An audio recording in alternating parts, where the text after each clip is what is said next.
A radical Christian minister in Florida is bowing to public, political, and police pressure. His plans to burn copies of the Qu'ran, the Muslim holy book, on September 11th this weekend are being snuffed out tonight after world leaders, including Barack Obama and Stephen Harper, condemned the stunt. A Victoria Church, meantime, is going ahead with its plans for a September 11th memorial service of its own, this one to promote peace and religious tolerance. A News reporter Mary Beth Burton joins us now with the story. Mary Beth. Hudson, after days of saber rattling over plans to burn the Qu'ran, a Florida preacher is now calling it all off, but some are wondering if the damage is already done. In Afghanistan today, a U.S. flag is burned and protesters shout death to Christians. Muslims are outraged over a proposal to burn Qu'rans on September 11th by a little-known Florida preacher who has collected more than 200 copies. I unequivocally condemn it. In Nanaimo yesterday, Canada's Prime Minister spoke on a very personal level about attacks on Muslims and their beliefs. I don't speak very often about my religion, but let me be very clear that my God and my Christ is a tolerant God, and that's what we want to see in this world. FBI and Muslim leaders, the Florida preacher changed his mind.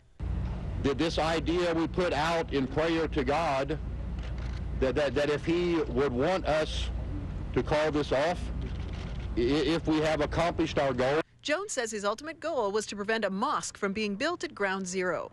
Victoria's Christ Church Cathedral will have its own service on September 11th, but it will be of a very different kind. Everyone's welcome to gather here on the stairs at 8:46 a.m. for prayers of peace. The very Reverend Logan McMenemy believes the burning of the Qu'ran would only cause chaos. And almost, you say, an act of terrorism, which will only, I think, incite extremists on the other side. The Reverend participates in many interfaith services and following 9/11 offered support to the Muslim community in Victoria who were innocent victims of a backlash from the terrorist attacks. And through sharing our faith with other faith communities, we grow.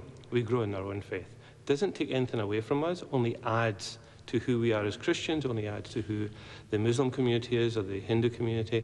Mona Good is a fellow at UVic's Center for Studies in Religion and Society. She has a keen interest in Islam and the Middle East. Good explains the burning of the Qu'ran is not the same as burning a Bible. Quran is equivalent to Jesus Christ, because if Jesus represented the Word of God, the Quran represents the Word of God.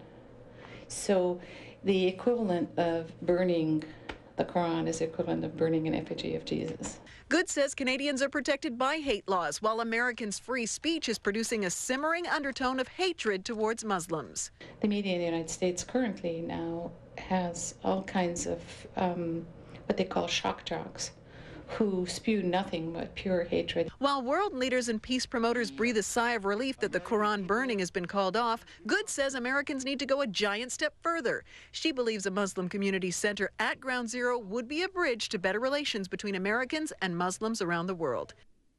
It is that community center mosque proposal that apparently is behind Jones' decision not to burn Qu'rans this weekend. Jones says he will fly to New York City instead on Saturday to meet with the Muslim imam to discuss plans for the center, with Jones hoping that it be located somewhere other than the site of the Twin Towers attack.